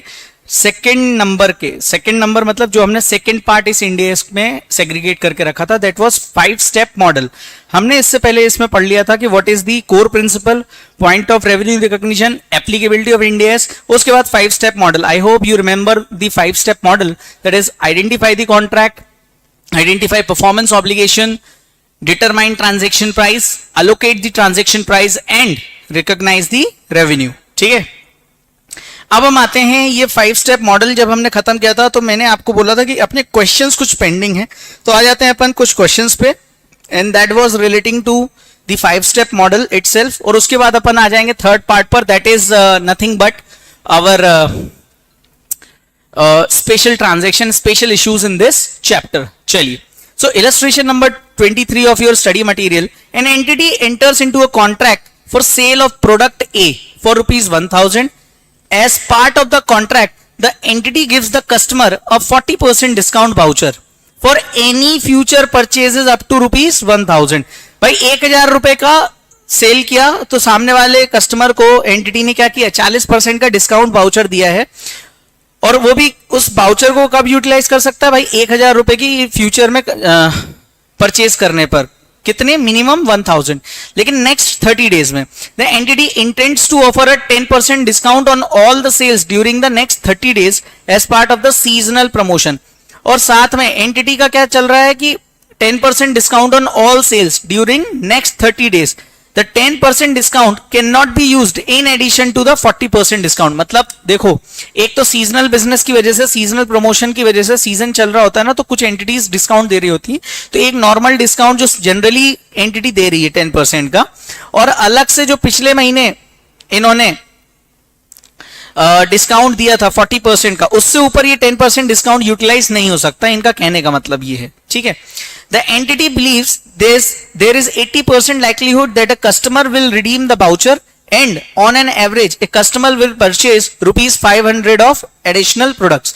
80% चांसेस हैं कि कस्टमर रिडीम कर लेगा क्या, इस वाउचर को, और 80% चांसेस हैं, ओके, मतलब 20% ऐसे लोग होंगे जो रिडीम नहीं कर पाएंगे। और किस पे, on an average purchase a customer will purchase ₹500 of additional products. Determine how many performance obligation does the entity have and their stand alone selling price allocated transaction price. अब इस क्वेश्चन में अगर अपन बात करें तो पहली बात तो अपने को मालूम होना चाहिए कि अपन डिस्काउंट दे कितना रहे हैं। तो सामने वाला कस्टमर ऑन एन एवरेज कितना, 500 रुपए का एडिशनल प्रोडक्ट खरीद रहा है, ठीक है। अब जब वो एडिशनल प्रोडक्ट 500 रुपीज का परचेज करने आया तो कितने परसेंट लोग हैं जो कूपन रिडीम करेंगे, 80%। तो 500 रुपीज इंटू 80% इंटू 30%। सर ये 30% क्यों, 30% इसलिए क्योंकि आपका 40% तो मैक्सिमम डिस्काउंट है, इससे ऊपर आप देने वाले नहीं हो, बट इसमें से आप 10% डिस्काउंट लेस कर दोगे इन ऑल वाला। क्यों, क्योंकि वो कब मिलेगा, 1000 की सेल्स पर। क्या 1000 की सेल हुई, नहीं हुई, तो आप यूजुअली डिस्काउंट कितने का दोगे, 500 रुपीज इंटू 80% इंटू 30%, तो इट विल बी अराउंड 120। ये आपको कैलकुलेशन दिख जाएगी, गॉट इट। अब मैं बात करूं कि ये जो गुड्स है, गुड्स की कीमत कितनी है, 1000, और आपका वाउचर की कीमत, जो डिस्काउंट वाउचर है उसका प्राइस कितना हो गया, 120 अभी आपने निकाला। इसको आप कैसे डिटरमाइन करोगे, रिकॉग्नाइज कैसे करोगे, तो याद करना दोस्तों, अपन ने डिस्काउंट वाउचर की एंट्री समझी, एग्जांपल समझा था कि भाई साहब जो टोटल सेल्स हुई और जितने का डिस्काउंट वाउचर है, इन दोनों के रेशियो में अपन एंट्री को रिकॉर्ड करते हैं। याद होगा, अपन ने प्रीवियस एग्जांपल में देखा होगा। तो यहां भी सेम चीज ही होने वाली है। यहां बस याद रखना कि आपके पास है 120 रुपीज का डिस्काउंट और गुड्स कितने के हैं, 1000 के, तो 100:12 के रेशियो में इसको डिवाइड कर दो। तो एलोकेशन कैसे होगी, ट्रांजेक्शन प्राइस की। ट्रांजेक्शन प्राइस टोटल है 1000 रुपीज की। क्यों, सामने वाला जब आप सेल कर रहे हो तो आप सेल्स कितने की रिकॉर्ड करोगे, सर 1000 रुपीज आपकी कंपनी में आए, यस और नो। इस 1000 रुपीज में से ट्रांजैक्शन प्राइस कितने की है, तो ट्रांजैक्शन प्राइस कितने की होगी, after deducting the discount voucher. Discount voucher आप इनिशियली कितने का रिकॉर्ड करोगे, सर डिस्काउंट वाउचर अगर 120 है और गुड्स उसने 1000 के खरीदे हैं, तो आप इसी रेशियो में उसकी स्टैंड अलोन सेलिंग प्राइस को रिकॉर्ड करोगे। एंट्री होगी cash bank account debit to sales to discount voucher on initially. Future में जब वो सामने वाला रिडीम कराने आएगा तब की एंट्री तब देखेंगे, तब इसमें क्वेश्चन में इंफॉर्मेशन है नहीं। तो अभी आज के लिए स्टैंड अलोन सेलिंग प्राइस कितनी होगी, सर 1000 रुपीज ट्रांजेक्शन प्राइस हो जाएगी, ठीक है। साथ ही साथ उसमें से ट्रांजेक्शन प्राइस एलोकेट कैसे होगी, एलोकेशन ऑफ ट्रांजेक्शन प्राइस कैसे होगी, 893 सेल्स की, डिस्काउंट वाउचर 107 का, गॉट इट, ठीक है। यहां पर नेक्स्ट क्वेश्चन अगर मैं बात करूं, एक और है illustration number 29। XYZ limited इंटर्स into a contract with customer. I hope आपने जो पार्ट 1 है उसको देखने के बाद ही आप ये पार्ट 2 देख रहे होगे। रीजन नंबर 1, अगर आपने पार्ट 1 नहीं देखा और पार्ट 2 देखने चले आए हो तो फिर आपको समझ नहीं आएगा, मैं आपको बहुत क्लियर बोल दूं, ठीक है। और तो आप पार्ट नंबर 1 देख लीजिएगा इसी पीडीएफ में। पीडीएफ ऑलरेडी मेरी गूगल ड्राइव में अपलोड है, रिविजन वाले फोल्डर में आप देख सकते हो। XYZ Limited enters into a contract with a customer to build sophisticated machinery. The promise to transfer the asset is a performance obligation that is satisfied over the time. The promised consideration is 2.5 crore. Consideration कितने का है, sir 2.5 crore रुपए, 2.5 करोड़ रुपए हैं, but that amount will be reduced or increased depending on the time of completion of asset specifically for each day after 31st March 2011 that asset is incomplete, the promised consideration is reduced by 1 lakh. भाई साहब promised consideration था 2.5 करोड़, लेकिन complete कब तक करना था asset को? 31 मार्च 2011। लेकिन जितने भी दिन का डिले होता जाएगा हर दिन 1 लाख रुपए आपके कंसीडरेशन से कम होता चला जाएगा। मैं ये बोलना चाह रहा हूं, ये क्वेश्चन में जो इंफॉर्मेशन है आप क्वेश्चन का क्रक्स समझो। रेवेन्यू रिकॉग्निशन के कॉन्सेप्ट में, रेवेन्यू रिकॉग्निशन के इंड एएस में आप अगर क्वेश्चन ध्यान से पढ़ लोगे ना, आपका 80% ऑफ द क्वेश्चन तो वहीं सॉल्व हो गया आएगा। टोटल कंसिडरेशन 2.5 करोड़ है, लेकिन उसमें से 1 लाख रुपए हर दिन कम होते चले जाएंगे अगर 31 मार्च 2011 से तक एसेट कंप्लीट नहीं हुई और डिले होती चली गई उसका completion. For each day before 31 March 2011 that the asset is complete the promised consideration increase by. अच्छा, एक और चीज है कि अगर सर 31 मार्च 2011 को एसेट कंप्लीट नहीं हुआ, डिले के चार्जेस लग रहे हैं सामने वाले को, यस और नो? हाँ। लेकिन अगर उससे पहले कंप्लीट हो गया तो जितने दिन पहले कंप्लीट हो गया हर दिन के हिसाब से 1 लाख रुपए इन प्लस 2.5 करोड़ रुपए एडिशन में आते चले जाएंगे। ठीक है। In addition upon completion of the asset a third party will inspect the asset and assign a rating based on the matrix that are defined in the contract. If the asset receives a specified rating the entity will be entitled to an incentive bonus of 15 lakh. एक चीज और है कि completion के time पे एक third party आएगी, वो एक रेटिंग देगी, और अगर वो रेटिंग एक स्पेसिफाइड एंटिटी मतलब एक स्पेसिफाइड मीटर तक गई, स्पेसिफाइड रेटिंग तक पहुंच गई, तो फिर एंटिटी को बोनस 15 लाख रुपए अलग से मिलेंगे। तो यहां पे ट्रांजैक्शन प्राइस डिटरमाइन करना है। ये क्वेश्चन काय का है? ये आपका ये वाला क्वेश्चन काय का था? देखो, ये था आपका कौन सा? ट्रांजैक्शन प्राइस को एलोकेट करने का। ठीक है, स्टेप 4 का क्वेश्चन था, और मैंने आपको 5 स्टेप मॉडल में ये वाला क्वेश्चन स्टेप 3 का है। ठीक है, चलिए। इफ द एसेट, अब ध्यान से समझना, ये क्वेश्चन में ना 2 चीजें इनकम्प्लीट दी थी, तो ये मैंने यहां पे ऐड करी। If asset gets ready 6 days beyond 31 March, मतलब 31 मार्च से 6 दिन बाद, there are 60% chances of earn rating bonus. If asset gets ready 8 days before 31st March and will earn rating bonus, calculate करना है। इस सिचुएशन में अपने को ट्रांजैक्शन प्राइस निकालनी है। तो ये एग्जाम क्वेश्चन रहा है, ये एक बार एग्जाम में आ भी चुका है। याद करना, जब हम ट्रांजैक्शन प्राइस डिटरमाइन करते हैं तो क्या मेथड रहते हैं सर? एक तो रहता है फिक्स कंसिडरेशन और एक होता है एलोकेशन, वेरिएबल कंसिडरेशन। तो फिक्स कंसिडरेशन निकालने के लिए क्या 2 मेथड थे अपने पास, याद है? याद करो बेटा, ये वाला चार्ट अपन ने पढ़ा भी था। कैश कंसिडरेशन में एक था फिक्स कंसिडरेशन जो आज उसकी प्रेजेंट वैल्यू है वो, और वेरिएबल में एस्टिमेटेड बेसिस पे या कंटिंजेंसी पे। कंटिंजेंसी मतलब किसी इवेंट के होने पे। वहां 2 मेथड थे, एमएलएम और ईवीएम। ईवीएम के लिए चांसेस थे, और एमएलएम मतलब 50% कंप्लीट है या नहीं उसके बेसिस पर, यस और नो? यस। तो सर फिक्स कंसिडरेशन कितना है? सर फिक्स कंसिडरेशन चाहे वो, अच्छा मैंने यहां पे क्या दोनों केसेस एक साथ लिया। अपन केस 1 की बात करते हैं जिसमें एसेट 6 दिन बाद में कंप्लीट हुआ और 60% चांसेस है अर्निंग रेटिंग बोनस के। ठीक है, चलिए। तो अब ध्यान से देखना, एमएलएम मेथड क्या होता है? Most likely method. Most likely method क्या बोलता है कि सर फिक्स कंसिडरेशन, ये तो प्रेजेंट वैल्यू 2.5 करोड़ मतलब रुपीज इन लैक्स, अगर मैं बात करूं 2.5 करोड़ को रुपीज इन लैक्स में लिखोगे तो 250 लाख हो जाएंगे, यस और no? Yes. Now variable consideration मुझे बताओ, 6 दिन बाद अगर आपने एसेट कंप्लीट किया तो 6 लाख रुपए कट जाएंगे ना कंसिडरेशन से, यस। तो यहां लेस हो जाएंगे। ठीक है। बोनस के चांसेस कितने परसेंट हैं? सर बोनस मिलने के चांसेस हैं 60% chances of earn rating bonus, 60% है। और एमएलएम मेथड बोलती है अगर किसी चीज को रिसीव करने के चांसेस 50% से अधिक हैं तो आप पूरे के पूरे अमाउंट को रिकॉग्नाइज कर लो as part of your revenue. तो अपने को क्या करना पड़ेगा दोस्तों? अपन क्या करेंगे, ये 60% चांसेस जरूर हैं, लेकिन पूरे 15 लाख रुपए बोनस को रिकॉग्नाइज कर लेंगे। तो अपनी ट्रांजैक्शन प्राइस कितनी आ जाएगी? 259 lakhs। ईवीएम मेथड से देख लो, fix consideration again same, variable भी सेम, लेकिन यहां 15 लाख इंटू 60% 9 lakhs, तो ये 253 हो जाएगा। Is that clear? Got it? चलो केस नंबर 2 में देखते हैं। सर हमने 8 दिन पहले एसेट कंप्लीट कर दिया और अर्न भी करेंगे, तो ठीक है भैया। अर्न हम अर्न करने के चांसेस कितने हैं? Will earn rating bonus. Earn rating bonus मतलब 100% चांसेस हैं। तो चाहे एमएलएम मेथड हो चाहे ईवीएम मेथड हो, 15 लाख तो पूरा बोनस मिलना है और 250 लाख तो पूरे मिलने ही है, फिक्स कंसिडरेशन है।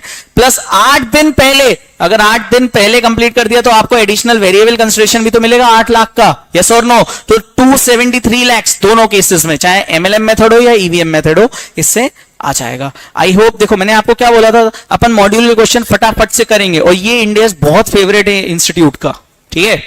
आ जाते हैं इलस्ट्रेशन नंबर 30 पर।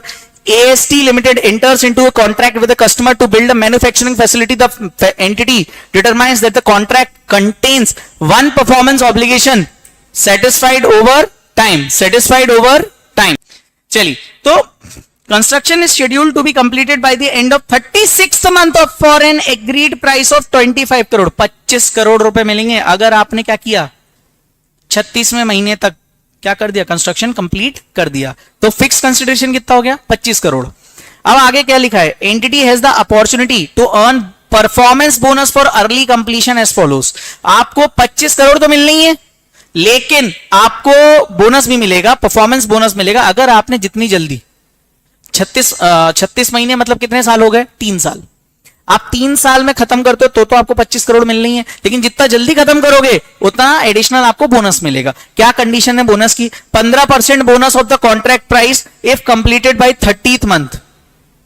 15% मिलेगा of the bonus of contract price. Contract price 25 crore है, तो 25 करोड़ का 15% मिलेगा अगर आपने 30वें महीने में खत्म कर दिया, मतलब 2.5 साल में खत्म कर दिया बेसिकली। लेकिन और इसके होने के चांसेस कितने हैं, 25%।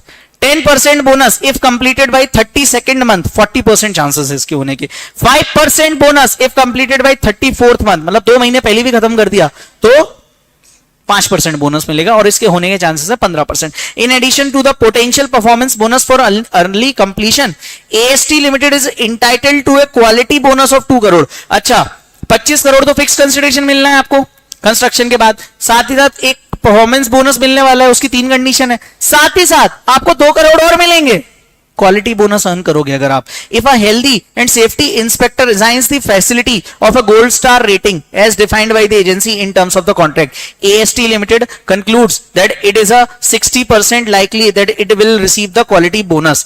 Determine the transaction price. Step number 3, determine transaction price का क्वेश्चन अगेन। और इसमें देखो ये क्वेश्चन में क्या बोला है बहुत क्लियरली कि ट्रांजैक्शन प्राइस बतानी है। तो भाई साहब चलो एमएलएम मेथड से देख लेते हैं और ईवीएम मेथड से देख लेते हैं। फिक्स कंसिडरेशन आपका कितना था, तो फिक्स कंसिडरेशन 25 करोड़, यस और no? Answer is yes. Sir variable consideration कितना होगा, सर वेरिएबल कंसिडरेशन कैसे होगा मुझे बताओ, कैसे आएगा वेरिएबल कंसिडरेशन आपका, फटाफट से मुझे बताओ वेरिएबल कंसिडरेशन कैसे आएगा आपका। सर वेरिएबल कंसिडरेशन आपका एक तो परफॉर्मेंस वाला आ जाएगा, वेरिएबल कंसिडरेशन में एक तो आपका परफॉर्मेंस वाला आ जाएगा। सो ये अपन को यहां पे खत्म करना रहेगा कैसे, देखो वेरिएबल अच्छा 2 करोड़ आपका ये याद रखना है कि आपको क्वालिटी बोनस मिलेगा और इसके चांसेस है 60%। एमएलएम मेथड से ये पूरा 100% मिल जाएगा 2 करोड़, क्यों? क्योंकि 60% मतलब 50% से ज्यादा चांसेस है। सर ये 2.125 कहां से आया, कुछ नहीं, 25 crore into 15% into 25%, 25 crore into 10% into 40%, 25 crore into 5% into 15%। इस हिसाब से आप ट्रांजैक्शन प्राइस डिटरमाइन करोगे तो ये आ जाएगा 2.125।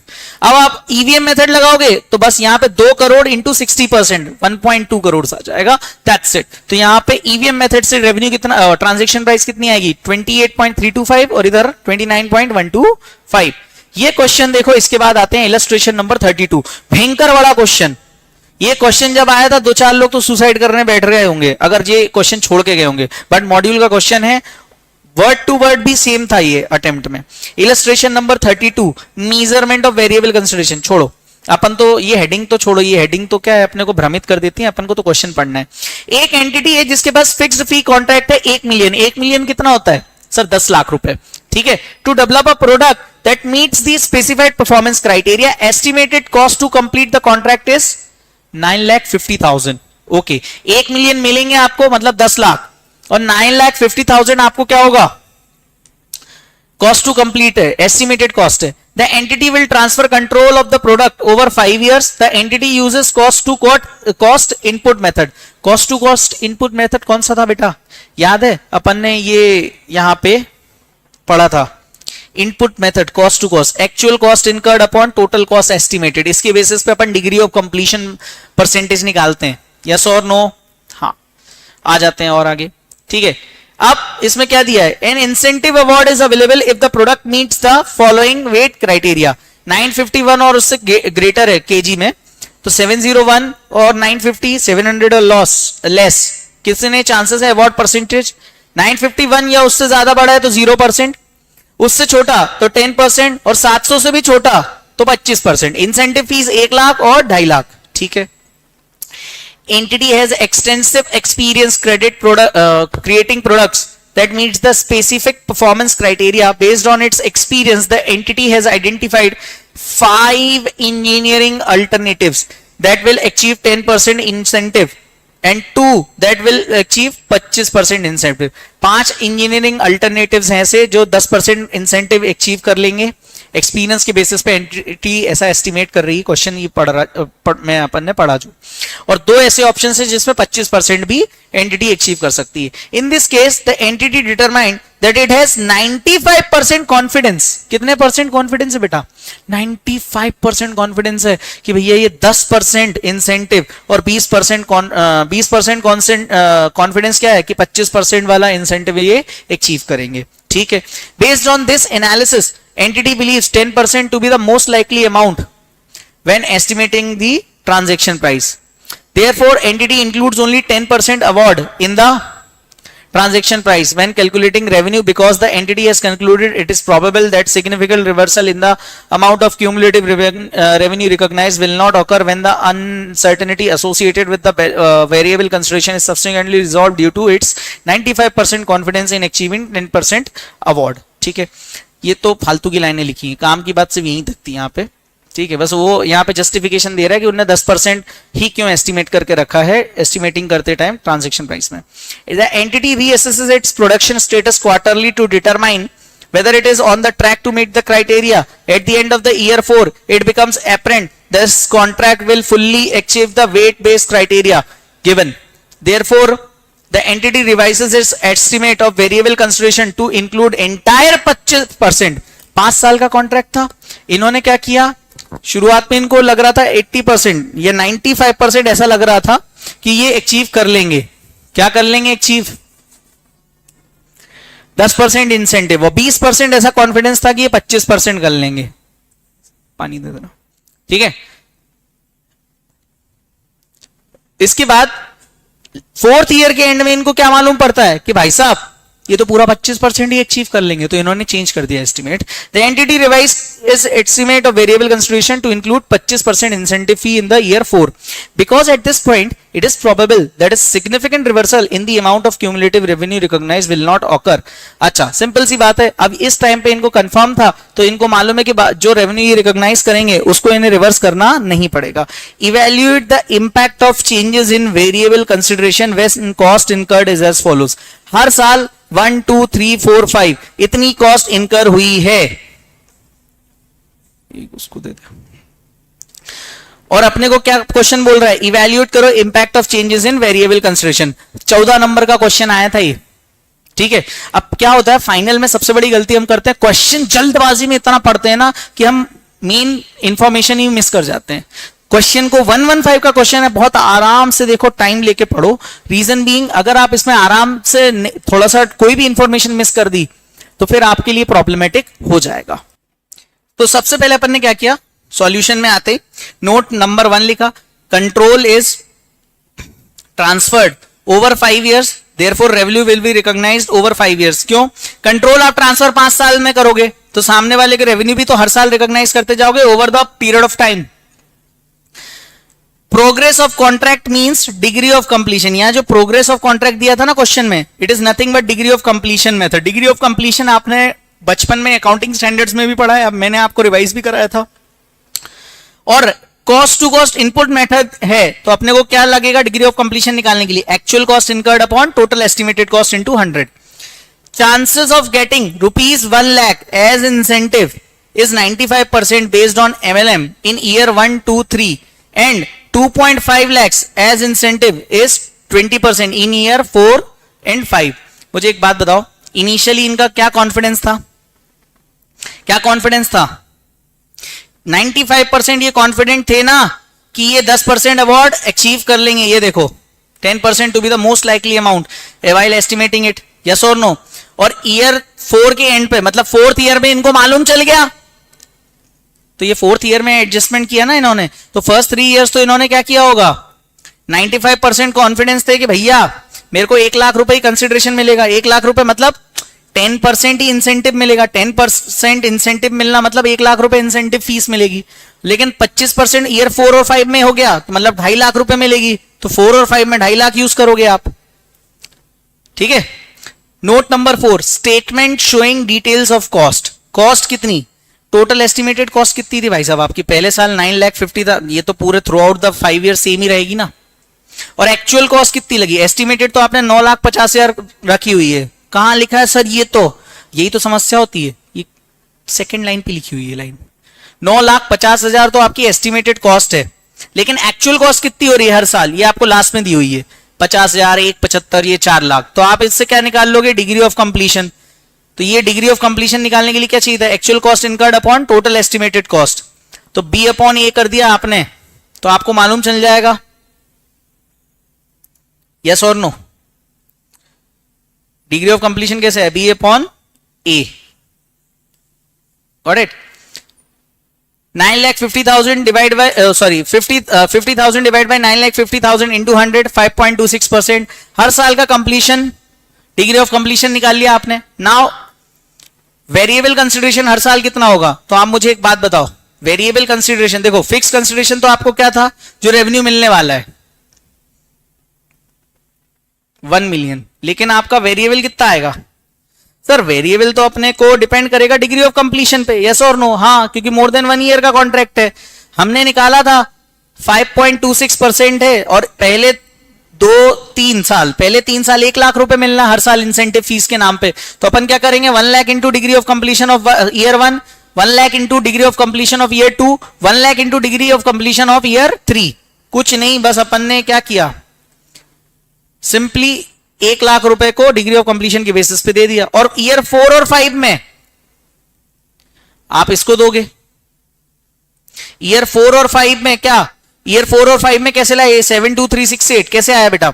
ये आएगा बेटा 2.5 लाख इंटू 28.947% और 50,000 इंटू 5.26%. Got it? ये आ जाएगा. इसके बाद आप मुझे एक बात बताओ, आपने यहां पे एस्टीमेट कब चेंज किया था? ईयर 4. ये देखो क्वेश्चन वापस से देखना. At the end of the year 4 मतलब 3rd ईयर तक तो कोई चेंज नहीं था, 4th ईयर से चेंज कर दिया. तो जैसे ही आप 4th ईयर में कोई चेंज करोगे तो प्रोस्पेक्टिव इफेक्ट भी तो उसका देखना पड़ेगा. तो एक्स्ट्रा रेवेन्यू कितना रिकॉग्नाइज करना पड़ेगा वो आपको चेक करना रहेगा. तो रीस्टेटमेंट कैसे आएगा मैं आपको बताता हूं. आपने फर्स्ट 3 इयर्स कितना रेवेन्यू रिकॉग्नाइज किया या कॉस्ट इनकर करी? 50,000, 175, 4 lakhs. यस और no?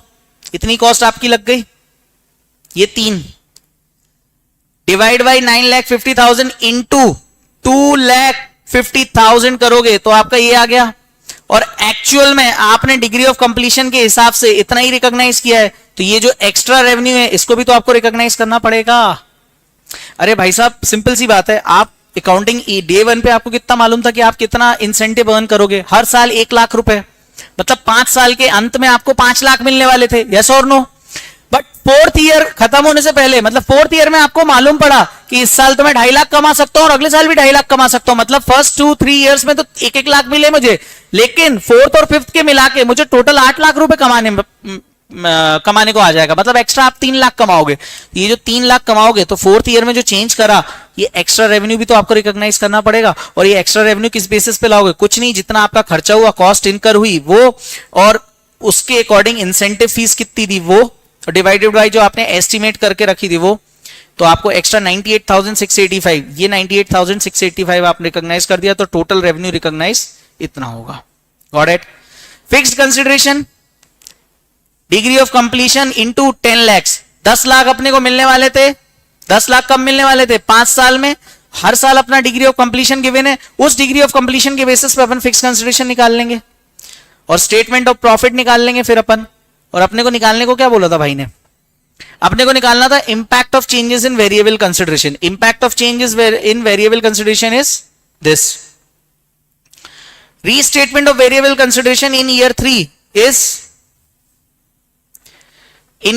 is this y which is recognized, therefore cumulative percentage ये आया और ये अपन ने डिफरेंस निकाल लिया। नोट नंबर 6 में फिक्स कंसिडरेशन निकाल दिया।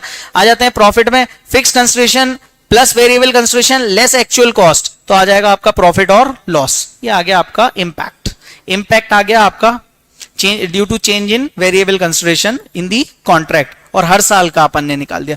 ये सबसे बड़ा क्वेश्चन है लेकिन बहुत इजी क्वेश्चन है, बस आपको अपने कंसेप्ट कॉम्प्रोमाइज नहीं करने हैं दोस्तों। अगर आपने कॉन्सेप्ट कॉम्प्रोमाइज कर दिया ना तो आप यहां पे ये क्वेश्चन नहीं कर पाओगे। Is that clear to you guys? Okay, चलो आते हैं नेक्स्ट क्वेश्चन पे। इलस्ट्रेशन नंबर 38, देन 54, 55, 65, उसके बाद अपन आ जाएंगे स्पेशल इश्यूज पे। 3-4 इलस्ट्रेशंस और हैं तो अपना 5 स्टेप मॉडल कंप्लीटली खत्म हो जाएगा। अपन आ जाते हैं इलस्ट्रेशन नंबर 38 पर।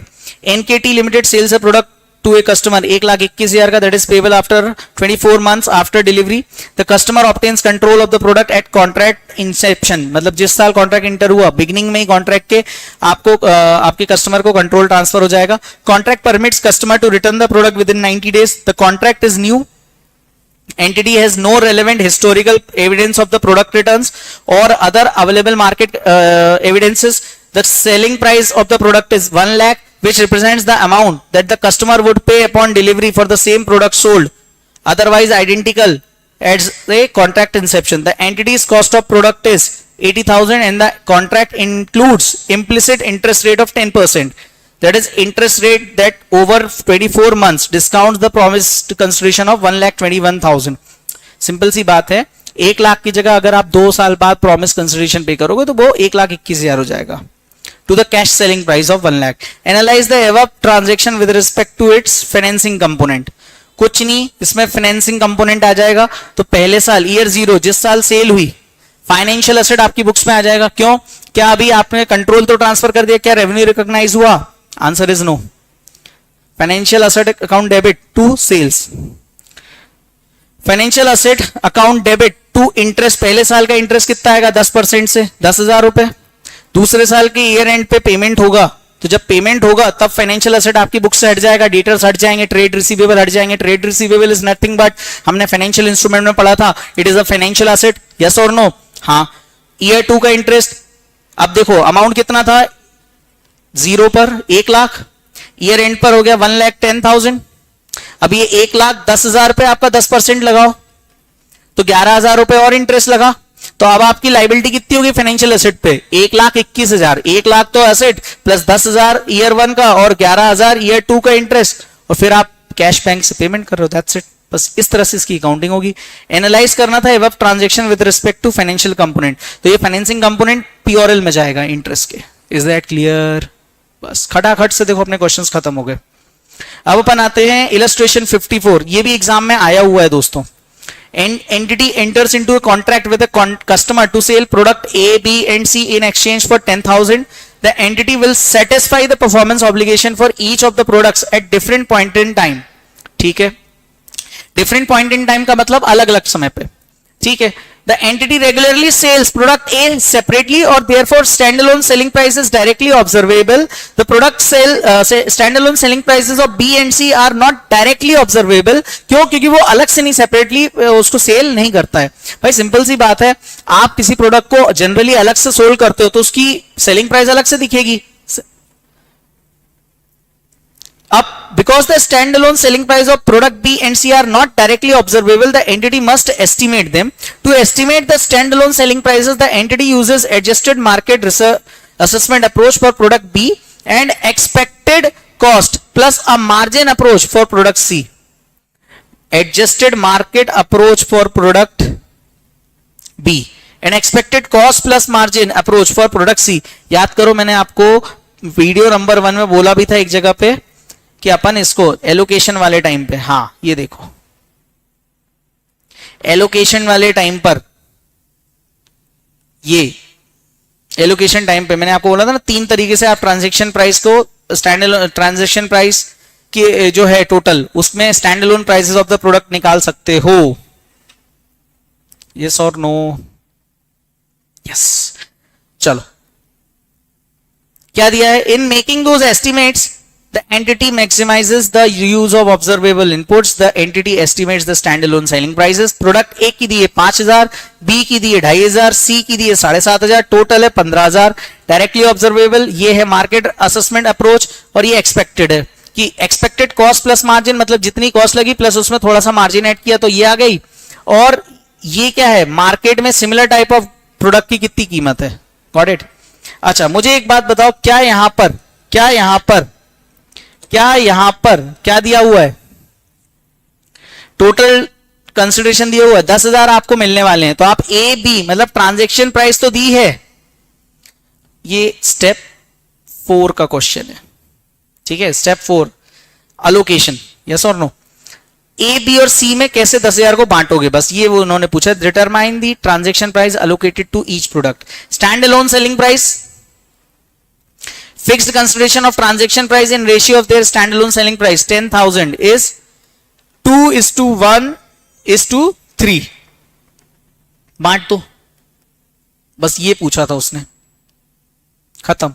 इलस्ट्रेशन 55 में आ जाते हैं, और मैंने आपको बोला था इसमें एक और चीज होती है रेसिडुअल अप्रोच। रेसिडुअल अप्रोच के बारे में ये क्वेश्चन दिया हुआ है, ये क्वेश्चन भी एग्जाम पॉइंट ऑफ व्यू से बहुत इंपॉर्टेंट है। इलस्ट्रेशन 55 और स्टडी मटेरियल आ जाते हैं इस पे।